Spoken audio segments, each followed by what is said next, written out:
So Jake Paul versus Nate Diaz just wrapped up last night. And man, what a night. But honestly, Amanda Serrano, Heather Hardy stole the show without a doubt. What a fight those two girls put on. That was crazy, toe-to-toe, back and forth. Amanda Serrano landing some hard shots. Heather Hardy, the power just not there to match Serrano. Heather Hardy does get dominated on the scorecards, but it was a very entertaining fight. These ladies, they put on a show, and they need to be paid more. People need to recognize. People like these women, they put on great fights. Amanda Serrano, Heather Hardy, they put it all on the line out there. Blood, sweat, and tears. That was a crazy fight. Very easily could be fight of the year for DAZN. Without a doubt, in my opinion, should be. I don't think any fight is going to come close to how crazy that fight was. But on to the main topic, Jake Paul beats Nate Diaz via unanimous decision. So my final thoughts on the fight overall, I think it wasn't a very good showing from either guy. Nate Diaz clearly didn't have the power. I did see in the post-fight interview, Nate Diaz said he hurt his arm, which I believe. A lot of people are going to probably say, oh, he's making excuses, all this stuff. But I believe it because if you watch Nate Diaz in MMA, he throws a lot of straight shots, a lot of 1-2s. In this fight, Nate Diaz was really just lumbering forward with his hands up and then getting close, throwing little slapping hooks. He wasn't really throwing those 1-2s like you seen him hurt Leon Edwards with. He wasn't really throwing those shots that much. I'm not gonna lie, I had the fight a little bit closer than the judges did. I've seen some fighters even saying that they had Nate winning. We didn't think that Nate won. We thought Jake Paul rightfully won this fight. And I know a lot of fighters out there were also very upset with the commentary. They felt the commentary was very biased in Jake Paul's favor. But it makes sense because Jake Paul, number one, he's the favorite. Number two, he's the one running the show. He's the one that's getting these guys paid. So unfortunately, that's just how it is, in sports sometimes. In MMA, it's the same thing. Sometimes the commentary is super biased towards one guy. It's just like that sometimes. But you already know over here on this channel, there's no bias, none of that. We treat everyone equally, everyone the same.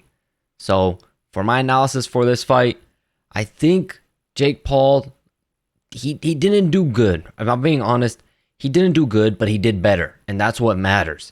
He showed improvement. He definitely looked better than he did in that Tommy Fury fight. He looked a lot more technical, sat down on his shots a lot more, set up combinations very well. His footwork looked better too. He did a lot of nice little circling, a lot of nice little pivots to get Nate Diaz off of him because Nate Diaz was just barreling forward with his hands up.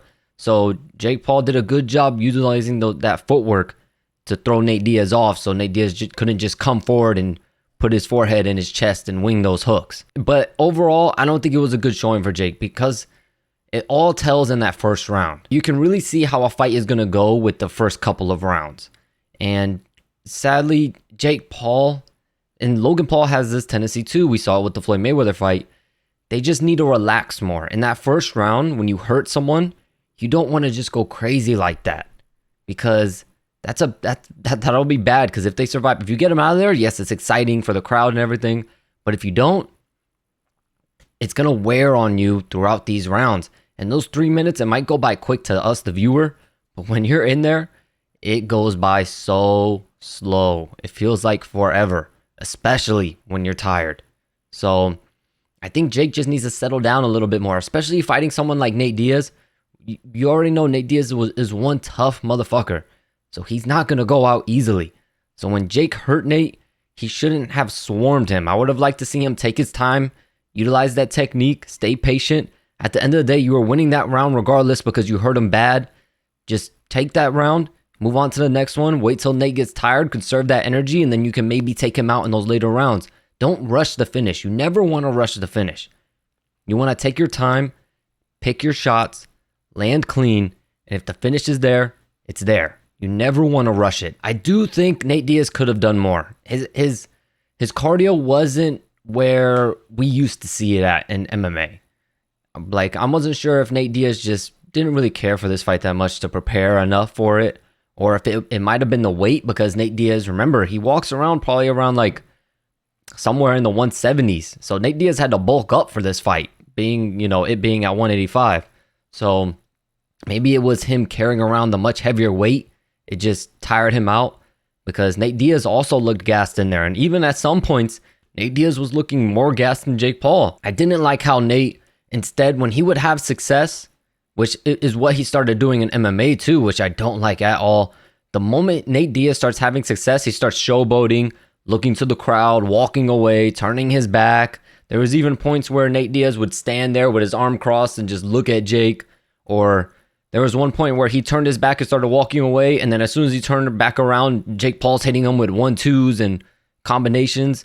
Like, I just don't like how Nate Diaz does these things. It's almost like he doesn't care to win. Like, he has to know he's being outscored and that he needs to work, but then he just chooses to showboat when he's having an inkling of success. It's very weird. I mean, I guess it's fun for the crowd. The crowd was loving it. They loved the showmanship from Nate Diaz. I don't know. I just think Nate Diaz could have really, really won this fight if he really would have pushed the pace more, and if he really would have let his hands go more. There's a lot of times where Nate Diaz was just marching forward with his hands up, and he was letting Jake just tee off on him without any return fire or anything, and no clinching either. Nate Diaz wasn't even clinching when Jake Paul was throwing his flurries and his combinations. So I think this is going to be the problem, though, because Jake Paul, he did beat Nate Diaz, similar to Anderson. This fight was very similar to the Anderson Silva one, where you're kind of just watching, and you're watching Jake just tee off on him, and you're like, bro, when are you going to throw back?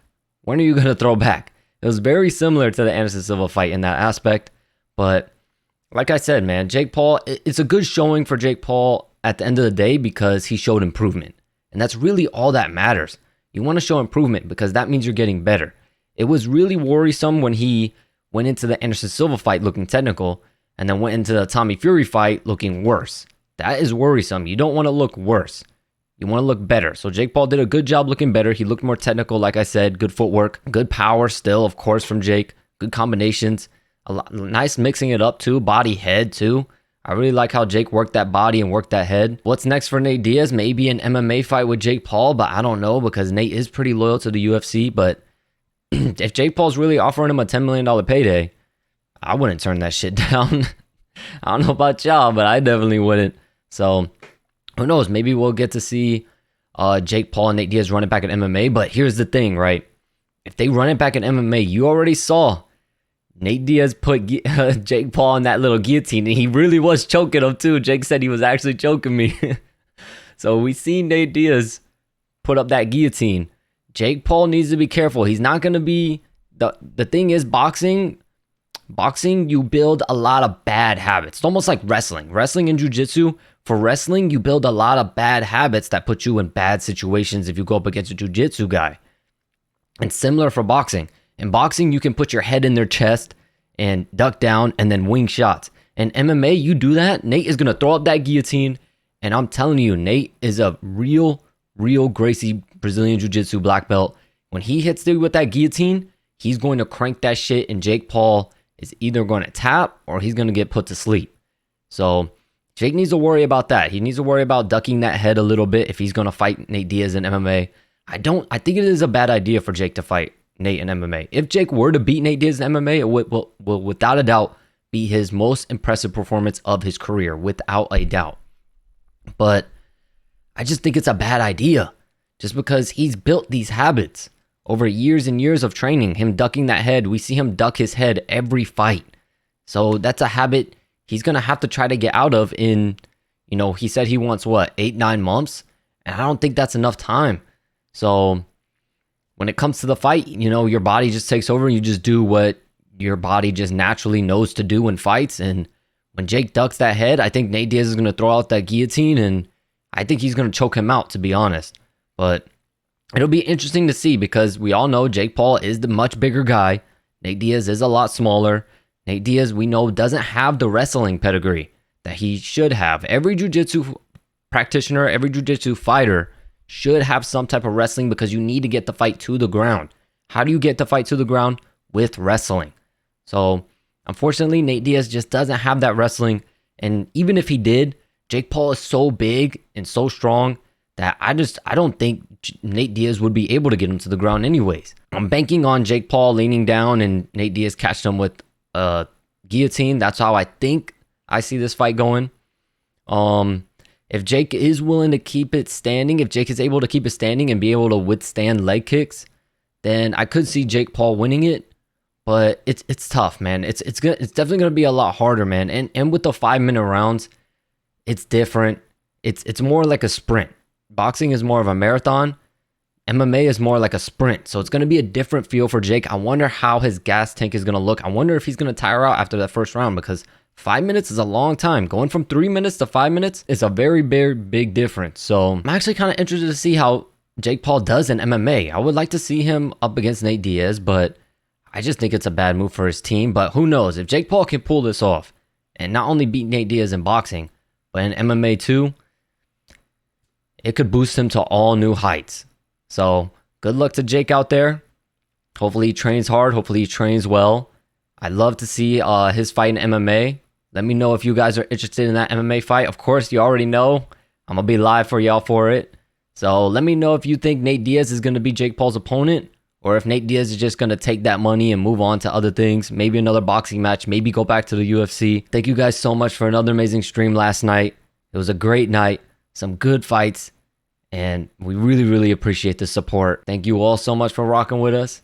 And I'll catch you in the next video.